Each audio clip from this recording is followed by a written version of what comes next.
반갑습니다. 여러분들 법요지 238페이지 펴주시기 바랍니다. 238페이지입니다.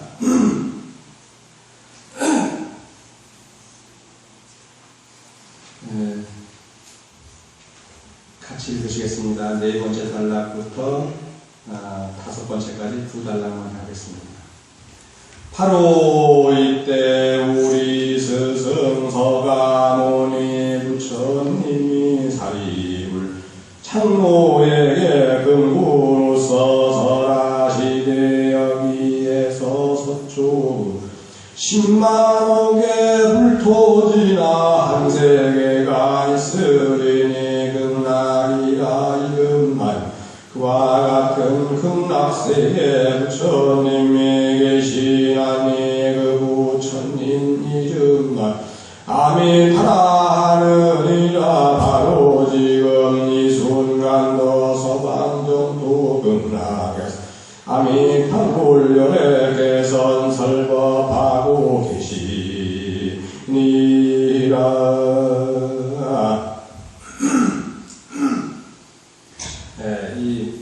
방금 읽은 그 두 단락을 오늘 사제를 맞이한 우리 백종 천도기도 동참하신 모든 영가인들에게 올리고, 아울러 제한테는 속가에 이제 부친이 되시는데 오늘 24주기를 맞이하게 됐습니다. 그래서 저희 부모님 두 분 부모님에게 이렇게 올리겠습니다. 이봉준 정규대양에게 올리겠습니다. 우리가 살면서 여러분들 사랑한다는 말을 다 못하고 갈 때가 있어요. 살면서 숨이 넘어가는 그 순간에 보통 그렇게 생각합니다. 내가 사랑하는 말 한번 제대로 못해고 가네. 그런 게 우리 보통 있다고 합니다. 근데 그게 이미 숨이 끝나는 그 순간에 생각하고 있는데도 말로 표현이 안 된다는 거예요. 정말 말로 표현이 안 되는 거예요. 제가 돌아가신 저희 어머니한테 들은 얘기인데, 그때 이게 벌써 만 24년 전이죠. 만 24년, 1990년도 제가 38살 때인데, 그때 저희 아버지가 낮에 1시 25분쯤 돌아가셨대요. 그래서 왜 그러냐면, 이제 점심을 드시고, 약을 드셔야 되기 때문에 약을 짜기 위해 가지고 딱 쳐다보니까 1시 20분이더랍니다. 빨리 나가가지고 이제 약을 짜고 쓰고 들어와 보니까 약짜는 시간이 아무리 길어봐야 5분 이내니까. 약을 짜가지고 딱 들어와 보니까 이렇게 누워 계시더래요. 그래서 잠깐 동안에 이렇게 누워 계시더래요. 팔을 대고 이렇게 팔을 고추 대고서 누워 계셔서, 그래서 약 드시라고 이렇게 하니까 대답이 없더래요. 그러니까 제 아버지가 대답이 없어가지고, 그래서 이제 가서 이렇게 더 큰 약 드시라니까 딱 했는데 그냥 뒤로 이렇게 넘어가더랍니다. 제 어머니 얘기예요. 그래서 너무 그냥 마음이 갑자기 그러다 보니까, 그러니까 막 울면서 제 어머니가 잘 안 우는 성격이신데 막 울면서 여보 하면서 울면서 내가 누구 좀 말 좀 해보라 막 하고 하는데, 한참을 그랬는데 그때 눈을 한번 쓱 뜨더니 하는 얘기가 누구긴 누구야. 내가 제일 힘들게 한 사람이지. 그리고 내가 제일 마음속에 담고 있는 사람이지. 그 말만 딱 하고는 그냥 어머니 무릎에서 숨을 거두신 거예요. 사랑하는 아내의 무릎에서 숨을 거둔다고 하는 것은 행운합니다. 정말 아들, 딸, 며느리, 사위 다 보면서 숨 거두는 거 좋죠. 그러나 정말 그 보이는 가운데서 특히 아내의 무릎을 위해서 아내의 손을 잡고서 숨을 거둔다면 참 행운합니다. 정말 행운합니다. 그래서 저는 저희 아버지가 정말 참 제대로 인사하면 제대로 했다는 생각합니다. 제가 엊그저께 밤에 비가 훔쳐 쏟아지더라고요. 그저께 한 3일 정도 되는데 비가 막 훔쳐 쏟아져가지고 2층에 있다가 문을 닫으려고 내려왔어요. 혹시 밑에 1층에 항상 그 창문을 열어놓으니까 방충망만 있어가지고 내려왔는데 이제 이 바깥 거실 쪽에 들어가는 입구 쪽이죠. 들어가는 입구 쪽에 보면 이렇게 창문이 이렇게 열려 있는데 저쪽에 염주 박스가 하나 있습니다. 저쪽에 염주 박스가 가지고 그 염주 박스 쪽에 손이 안 잡아가니까 거기를 이렇게 올라가서 이제 문을 닫아야 돼요. 문을 닫고 딱 돌아서 내려오려고 하는데 여기에 뭐가 있는 줄 턱 내려드는데 허당이었던 거예요. 이렇게 되면서 그 앞에 긴 탁자 하나 놨습니다. 아마 보시면 알겠지만 긴 탁자에다 머리를 조금만 돼서 머리 붙였을 거예요. 그럼 뭐 부러지면 그냥 그걸 끝납니다. 경추를 부딪히면, 경추 다치면요, 그대로 그냥 인생 끝나는 거예요. 그런데 정말 아주 그냥 아슬아슬하게 피한 거예요. 내려드렸는데. 근데 그래서 허리가 아픈데, 그 문 닫으러 내려갔다 그냥 아주, 그래서 그 순간에 딱 그 순간에, 내가 아직 사랑한다는 말도 못했는데, 상대가 누구든 간에 아직 사랑한다는 말도 못했는데, 그러니까 제 자신이 생각하니까, 내가 아직 못한 일이 너무 많구나. 사랑하는 사람한테 사랑한다는 말도 못했는데, 가족들도 있고, 우리 부자님들도 계시고, 다 계시는데, 내가 정말 그 모든 분들에게 하나하나 사랑한다는 말도 못했는데, 오늘 제가 여기서 여러분들에게 말씀드려요. 여러분 정말 사랑합니다. 정말 제 마음 닿기 위해 사랑합니다. 그 말씀 꼭 미리 드려야 될 것 같아요. 아니, 그러면 우리 아버지처럼 저는 그럴 자신이 없습니다. 정말 그 숨 거두는 그 순간에 정말 사랑하는 사람을 위해서 내가 정말 사랑해 이 말 못하는 거예요. 여러분도 지금 계시지만 집에 가서 아내한테 남편한테 오늘만큼은 가셔가지고 여보 정말 사랑해 라고 한번 해주셔요. 나중에 그 말도 못하고 갈 수도 있습니다. 우리는 특히 한국 남자들은 사랑하는 말 표현 잘 안 하죠. 한국의 여자들도 그런지 모르지만 한국 남자들은 그 말 잘 못한대요. 그러니까 하루에 10번도 좋고 100번도 좋고 정말 사랑한다는 말을 끊임없이 할 수 있으면 멋진 인생 하는 거예요. 정말 상대방이 들어도 그렇게 자주 해라고 하더라도 좋습니다. 근데 안 하는 것보다 듣는 게 좋으니까. 그러니까 여러분들 마음속에 있는 걸 표현하고 사십시오. 제가 오늘 저희 아버지의 그 기일을 맞이해서 좀 드리고 싶은 말씀이 바로 그 말입니다. 정말 숨 거두는 그 순간에 제가 저희 어머니 얼마하신 돌아가신 5월 22일 날 양력 5월 2004년도입니다. 5월 22일 날 아침에 딱 갔는데 새벽에 돌아가신 거예요. 근데 그 순간 제가 머리에 스치는 게 뭐냐면 살아계시는 동안 절에 있을 때 한 번도 제가 어머니라고 불러보질 않았어요. 좀 지독해져 제가. 맨날 노보사님이라잖아요. 맨날 노보사님이에요. 그러니까 요즘은 제가 우리 형수님도 계시고 그러지만 제가 요즘은 형수님이라고 불러요. 왜? 살아계실 때 형수님이라고 불러드릴 것 같아서. 형님도 제가 한 번도 그전엔 그냥 거사님 이렇게 했지 한 번도 제가 형님이라고 안 불렀어요. 근데 요즘은 형님이라고 부릅니다. 돌아가신 형님, 큰 형님도 제가 형님이라고 여러 번 불러드렸어요. 어머니 돌아가시면서 그 생각이 나는 거예요. 왜 살아계실 때 누가 이렇게 와서 이렇게 와 계셔버리면 이제 소개할 때 누군지 궁금해 하잖아요. 그럼 사실은 제 속가 어머님이세요. 그 어머님이라는 그 말력 때문에 제 옆에 앉아 계시다가 그게 너무 좋아가지고 그렇게 좋아서 하시는 표정이 있었어요. 제가 직접 1인칭으로 어머니 이렇게 부르진 않았지만 2인칭, 제 3인칭으로다가 저희 어머니세라고 부를 때는 소개해드리면 그 말 한마디 하려고 그 옆에 계시는 거야. 솔직하게. 그러다가 이제 그 말 끝나고 나면 조금 이따 그냥 자리를 뜨시는데 항상 옆에 다 계셔. 누가 낯선 사람이 보면 딱 옆에 계시는 거야. 그러다가 제가 저희 어머님이세요. 그러면 그냥 직접적으로 표현하는데 그게 좋으셨는가 봐. 근데 그거를 1인칭으로 불러드리지 못했어요. 단 1인칭으로. 어머니 이렇게 불러드리지 못했어요. 우리 여기 젊은 분들도 계시지만, 그리고 집에 친정어머니라든가 또 장모님이나 계시잖아요. 그러면 가서 그때 정말 어머니 막 불러드리세요. 아버님 막 불러드리세요. 지금 여러분 우리가 살아있을 때 한 번이라도 불러드릴 수 있으면 그게 저는 효도하는 마음이라고 생각합니다. 그런데 저희 아버지는 딴 사람이 아니고 바로 당신이 평생 속을 썩게 됐는데, 당신 때문에 정말 평생 속을 끌고 살았던 그 부인이지만, 그 부인 무릎에 누워가지고 세상을 떠나신 분이니까 참 멋지신 분인데, 더 멋진 건 뭐냐면, 돌아가시는 그 순간 마지막에 한마디를, 누구야, 내가 가장 힘들게 했던 사람이고, 내가 가장 마음에 든 사람이 하는 그 말 한마디는 뭐예요? 사랑한다는 말 못지않게 소중한 말이거든요. 그 말 한마디 남기고 하신 거예요. 그러니까 어머니가 평생, 제 아버지가 바람을 좀 잘 피우셨는데, 그 바람 피우신 아버지 때문에, 남편 때문에 얼마나 속이 상하겠었는데, 그게 그냥 한순간에 녹았다고 하는 것은 정말 멋진 남편을 듣고, 멋진, 제가 봤을 때 멋진 아버지였어요.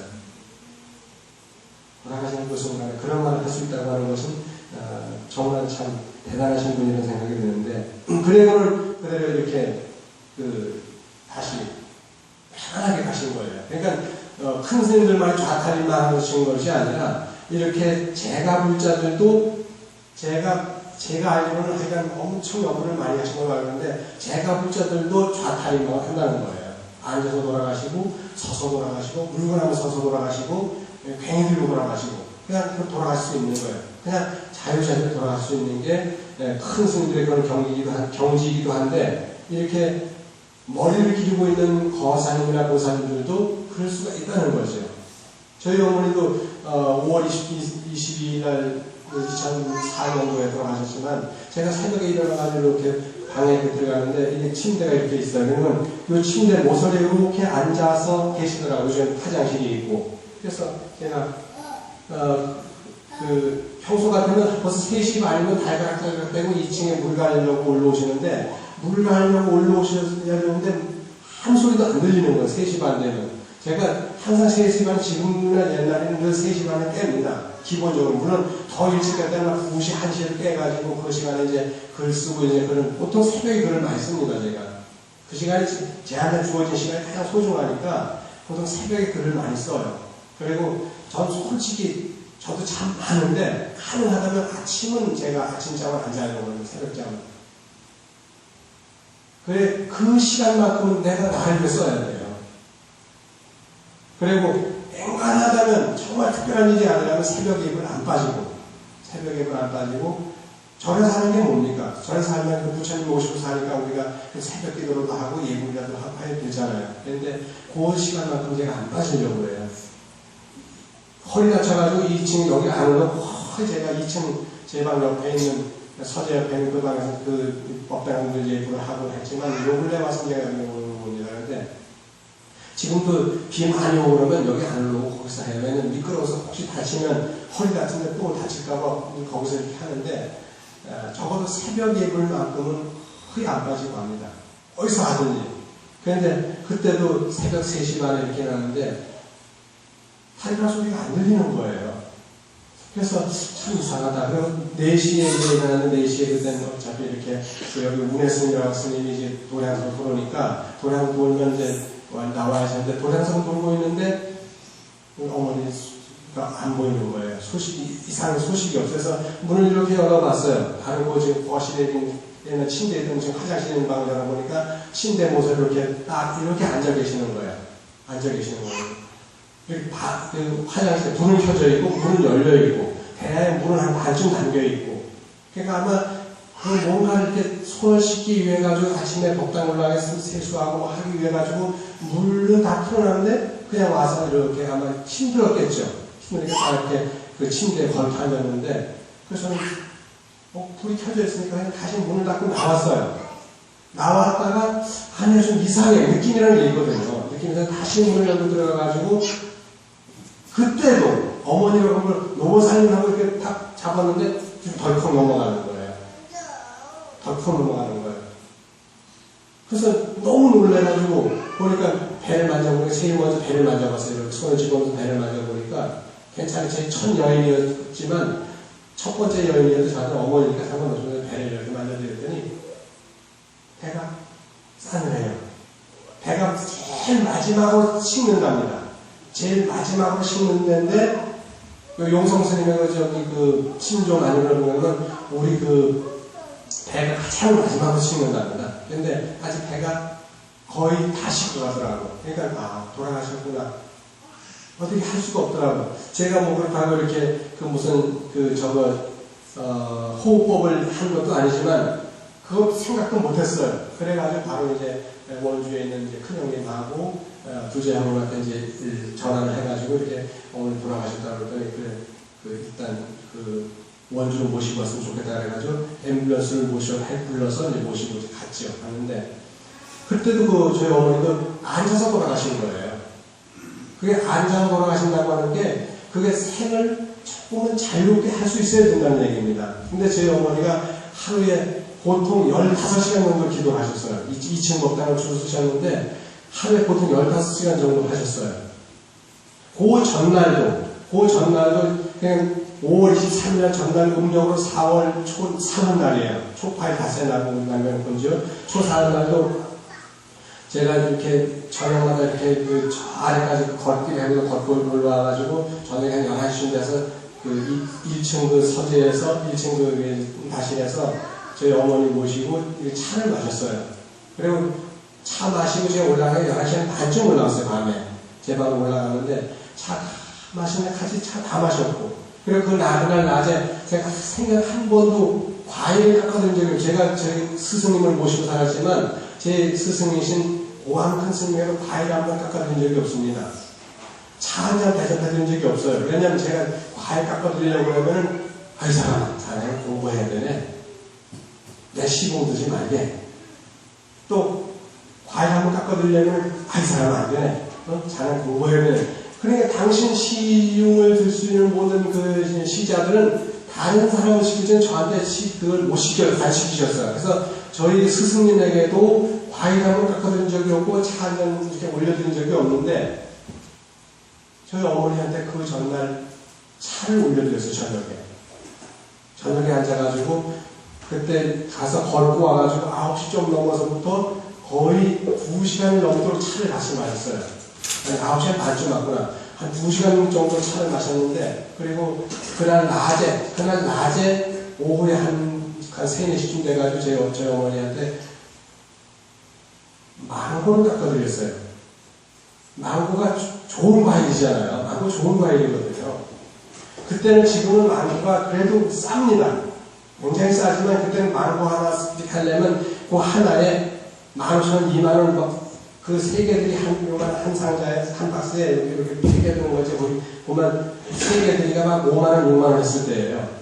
근데 그때 망고가 들어와서 그 망고를 제가 먹으면서 어머니한테 망고를 깎아 드린 적이 있어요. 그날 저녁에.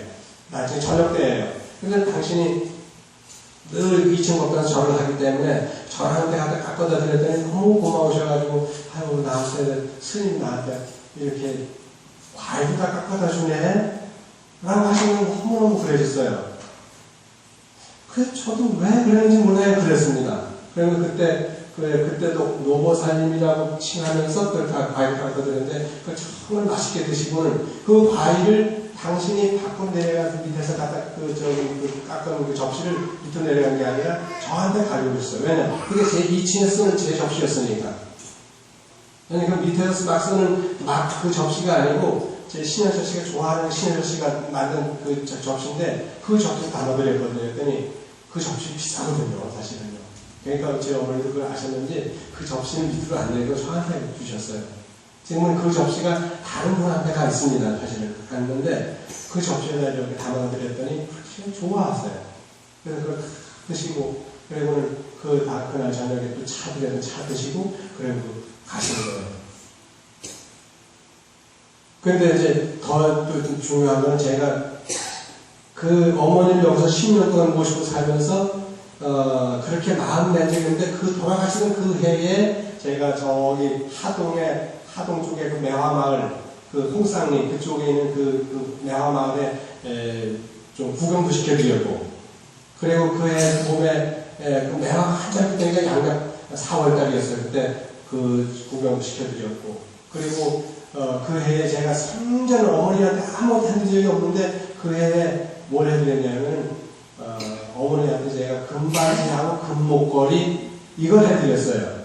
생전 처음으로. 사랑하는 여인이 어머니밖에 없었거든요. 그러니까 사랑하는 여인한테 드릴 수 있는 게 그것밖에 없는 것 같아서 그래서 금목걸이, 금반지 해드렸어요. 그걸 걸고 계시다가 결국 가셨죠. 다른 보석 반지보다도 보석 목걸이보다도 제가 봤을 때 어머니는 그게 어울릴 것 같았어. 어머니 젊으셨을 때도 그 금반지 하나 못 얻어 끼는 얘기를 더 하셨으니까, 금목걸이 하나 못 얻어 거는 얘기를 더 하셨으니까 해드렸는데, 그렇게 해드렸는데, 그것도 어떻게 제가 그 생각을 하는지 몰라요. 그래서 해드렸는데, 그걸 걸고 있다 가셨어요.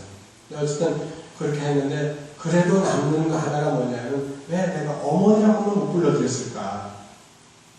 그거 여러분들 정말 살아계실 때, 부모님 살아계시면 가셔가지고 시어머니도 좋고 시아버지도 좋고 장모님도 좋고 장인어른도 좋고 친정아버지 친정어머니도 좋고 내 아버지 어머니도 좋고 가셔서 어머니 또는 아버지를 한 번쯤 불러드리세요.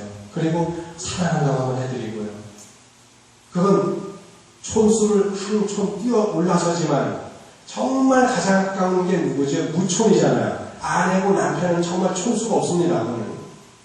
아버지와 아들, 엄마와 딸은 일촌이지만은 아내와 남편은 촌수조차도 초월해버렸으니까 바로 그 아내한테, 그 남편한테 여보 오늘 정말 사랑해라고 한마디 여러분 해주신다면, 그래도 여러분들은 살면서 그래 맞아 내가 이 말만큼은 미리 내가 할 수 있었네 라고 하세요. 근데 한 번을 끝내지 마시고 자꾸 하셔야 돼요. 자꾸 하셔야 됩니다. 이건 제가 정말, 이건 부처님 경전에 나오지 않는 얘기지만 정말 소중한 겁니다. 하셔야 됩니다, 여러분들. 바로 이때 우리 스승 서가모니 부처님이 사리불 장로의 금구로 솟아나시대요. 서가모니 부처님의 입은 금구입니다. 황금으로 이루어진 그 군대 그 입구자는 입이라는 뜻이라기보다는 황금과 같은 소중한 언어라는 뜻입니다. 황금은 모든 그러한 지금 우리가 밝혀진 바에 의하면 이 지구상에 밝혀진 바에 의하면 원소가 몇 가지인데요. 부처님 경전에 나오게 되면 경전에는 지, 수, 화, 풍 4가지 원소밖에 없습니다. 흙, 물, 불, 발 4가지 원소인데 지금 우리가 알려진 원소가 자연의 원소가 몇 가지죠? 자연에서 나온 원소가 자그마치 90가지가 넘습니다. 금, 은, 유리, 자거, 만호, 고박, 진주 이런 거 7고보석 있잖아요. 그거 다 원소입니다. 그 외에도 무슨 많은 원소들이 있잖아요. 우라늄도 있고 무슨 티타늄도 있고 많은 그런 원소들이 있는데 다 그런 원소 말고도 화원소까지 포함하게 되면 지금 120가지 정도 원소가 나와 있죠. 근데 그 한 120가지 정도 되는 원소 가운데에서 어떠한 과학적인 시약에도 변하지 않는 게 딱 하나 있습니다. 그게 무슨 원소인지 아세요? 바로 골드라는 겁니다. 다른 건 색깔이 변합니다. 아마 모르겠는데 다이아몬드 같은 그런 게 소중한 것도 거기다 열을 가하고 뭘 하게 되면 색깔이 변할 거예요. 그런데 딱 변하지 않는 원소가 딱 한 가지인데 금은 변하지가 않습니다. 결코 변하지가 않습니다. 118가지나 되는 어마어마한 원소 가운데에서 변하지 않는 원소가 있고 화학 약품을 갖다 처리해가지고 변하지 않는 원소가 있다면 단 한 가지 황금밖에 없습니다. 그래서 황금이 중요한 거예요. 우리가 불상을 황금으로 이렇게 입히잖아요. 더 좋은 게 많아요. 황금 말고 더 좋은 게 있죠? 백금이 더 좋은가? 백금이 더 좋은지 몰라요. 그런데 황금 말고도 더 좋은 게 다이아몬드도 있고 더 엄청나면 에메랄드도 있고 많은 게 있지만 왜 부처님은 황금으로다가 개금을 할까? 황금은 변하지 않기 때문에 그렇습니다. 그러니까 부처님은 변하지 않는 분이라고 하는 건 상징적으로 옛날부터 이미 보여준 거예요. 그 당시에 이미 몇백 년, 몇천 년 전에 금이 그렇게 소중한 그 원소라는 것을 몰랐을 때에도 금은 변하지 않는다는 걸 알았기 때문에 그걸 했을 거예요. 근데 지금 우리가 그러한 과학에 의해 가지고 황금이 변하지 않는 원소라고 하는 걸 우리가 안 다음에 보니까 금은 되게 소중한 것이구나. 왜 부처님의 입을 금구라고 했을까? 금구라고 하는 것은 금원을 말씀하시기 때문에 금구입니다. 황금처럼 변하지 않는 참된 진리를 말씀하시는 입이기 때문에 부처님의 입을 갖다 금구라고 하는 거예요. 입구자지만 말씀 원자와 같은 겁니다. 부처님의 말씀은 변함이 없습니다. 우주가 성주 괴공을 계속 번갈아 한다 하더라도 결코 이 부처님의 참된 진리의 말씀은 변함이 없습니다. 왜? 부처님의 말씀은 우주의 원리를 말씀하신 것이고 우주의 원리 자체가 부처님의 말씀이기 때문에 우주의 생주 이멸과 성주 괴공의 이 원리 자체가 부처님 말씀이기 때문에 그걸 떠나서 다른 것이 없습니다. 그걸 떠나서 우리는 부처님의 입을 얘기할 수 없죠. 바로 이때 우리 성서가모니 부처님이 사리불이라고 하는 장로에게, 장로는 우리 불교에서 용어입니다. 금무로서 설하실 때 여기에서 서쪽으로 10만억의 불토를 지나서 한 세계가 있으니 극락이라 이름한다. 서쪽으로 10만억, 10만을 억으로 곱하면 얼마야? 10조죠? 10만을 억으로 곱하면 10조인데 10만 곱하기 억의 불토를 지나기 전에 10만억의 곱하기 억이면 10조인데 10조 킬로미터가 1광년입니다. 빛으로 1광년, 1년 동안 가는 속도가 거리가 10조 광년, 10조 킬로미터인데 10조의 불토라고 한다면 어마어마한 불토겠죠. 1km를 갖다가 한 국토로 봤을 때, 1km가 한 국토는 없지만 1km 한 국토로 봤을 때 그럴 수 있는 건 얼마 전에 제가 뉴스를 보다 보니까 어느 사람이더라 자기 딸내미를 공주로 만들어주기 위해 가지고 어디 아프리카가 어디에 이렇게 빈 땅이 하나 있어요. 그러니까 이쪽 국경에 속하지 않고 저쪽 국경에 속하지 않는 가장 세상에 가장 값싼 땅인지는 모르지만 그 땅을 구해가지고 거기다가 자기 왕국을 하나 세워가지고 딸을 공주로 만드는 거 보셨죠? 저는 그거 보면서 저게 아빠야라고 생각을 했습니다. 물론 그렇게 못하는 분도 아빠지만 그 딸을 위해가지고 맨날 공주야 했는데 정말 딸이 나 정말 공주 만들어줘야지라고 했는데 그 공주를 만들어줘서 그 땅을 하나 사가지고 거기 왕국에 길을 하나 꽂은 거예요. 길을 하나 꽂았는데 그것 다 구했는 수천억 분이 가는 건 아니잖아요. 근데 그 땅을 하나 사가지고 거기다가 자기 딸을 위해서 공주를 만들어주고 당신이 왕이 되고 왕후가 됐겠죠, 부인을. 그리고 또 그 아들은 무슨 왕자를 만들었겠는데 그 공주 아들 자기 딸을 위해서 공주를 만들기 위해서 땅을 하나씩 샀더라고요. 그래서 참 멋있네. 저기 작은 나라에 왕국에 공주가 되고 왕이 되고 제후가 되죠, 황후가 되고 그 다음에 왕자가 되고 하는데 여러분의 가족이 하나하나의 왕국입니다. 왕국 다른 데서 하나 안 해도 됩니다. 정말 내 아내는 나의 소중한 중전이고 나의 소중한 왕후라고 생각하시면 됩니다. 내 남편은 나의 소중한 킹이고 정말 내 안에 가장 소중한 킹이잖아요. 왕이잖아요. 내 아들, 딸, 나의 사랑하는 프린세스입니다. 왕자고 공주입니다. 내 아들, 내 딸 떠나서 프린세스와 프린스를 찾는다는 건 의미가 없는 겁니다. 내 아내를 떠나서 퀸을 찾는 의미가 없습니다. 내 남편을 떠나서 킹을 찾는 것은 의미가 없습니다. 킹이나 퀸이나 프린스나 프린세스가 다 어디에? 바로 내 가족이에요. 그거 떠나서 다 찾는 건 의미가 없습니다. 그래서 10만억의 불토를 지나는데 그 짧은 10만억 불토면 10조 킬로미터가 10조 킬로미터면 1킬로미터당 하나의 국가를 보면 됩니다. 그 국가를 다 지나가지고 한 세계가 있는데 극락이라 이름하는데 그 극락세계에 부처님 계시는데 이름이 뭐냐? 아미타. 아미타는 말은 지난주에 얘기했죠. 무한한 광명을 지니고 한량없는 생명을 가지신 부처님이 바로 아미타 부처님이세요. 지구를 수천 개를 갖다 이렇게 포개놔도 그 지구를 그대로 투과할 수 있는 뉴트리노라고 하는 그 중성자, 그 뉴트리노라고 하는 그런 엄청난 물질처럼 그 수천 개를 갖다가 그대로 투과가 될 수 있는 게 뉴트리노라고 하는 그 물질인데 사실은 물질이라 할 수가 없어요. 왜? 질량을 갖고 있지 않으니까. 부피도 없고 무게도 없고 아무것도 없기 때문에 그 물질이라고 할 수는 없는데 그냥 우리가 편의상 물질이라고 합니다. 근데 그게 빛을 가지고 있는데 그 광명이 그대로 통과한다는 거죠. 지구 수천억 개를 갖다가 포개나 다 투과를 합니다. 그런 엄청난 악명을 가지고 있는 분이 바로 아미타 부처님인데, 그 아미타 부처님 지금 바로 이 순간에도 서방격도 극락세계에서 누구를 위해서, 바로 우리를 위해서 설립하고 계신다고 하는 것은 굉장히 중요해요. 이 말이 무슨 말이냐면, 부처님은 우리처럼 일요봉패 때 33분 동안만 법문하는 공공스님처럼 이런 사람이 아니라는 얘기죠.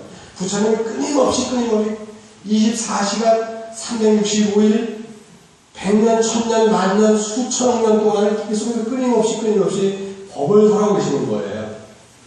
그 법이 무슨 법일까요? 금강경에 보게 되면 뭐라고 그랬죠? 열애께서 설하신 그 법이라고 하는 것은 즉 비불법이다. 불법이라고 하는데 그 불법이 뭐냐? 불법은 비불법이다. 불법은 불법이 아니기 때문에 불법이에요. 다른 말하면 불법 아닌 것을 따라서 불법을 찾을 수가 없는 거예요. 부처님 법은 다른 게 아니라 바로 우리 세간법을 근간으로 해서 부처님 법이 있으니까 세간법입니다.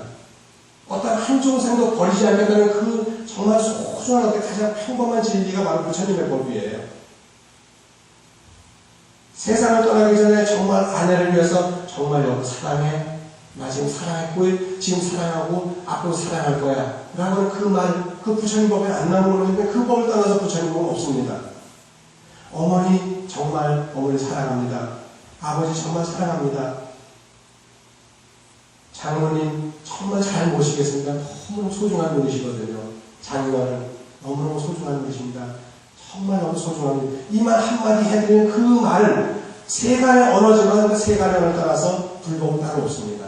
그래서 즉비불법이 즉불법이고 즉불법이 즉비불법이에요. 금강경에 한없이 나오는 얘기가 그겁니다. 그렇기 때문에 여기서 지금 이 순간에도 아미타 부처님은 극락에서 법 설법을 하시는데 그 설법의 내용이 바로 지금 우리 세간을 얘기하는 사랑해라고 그런 말과 똑같은 겁니다. 미안해 고마워 이런 말들입니다. 그런 말 한 걸 얘기하면서 오늘 얘기 끝내겠습니다. 여러분들 모두 성불하십시오. 바로 이어서 사제 올리고 나중에 우리 법사님 안내 말씀 듣겠습니다.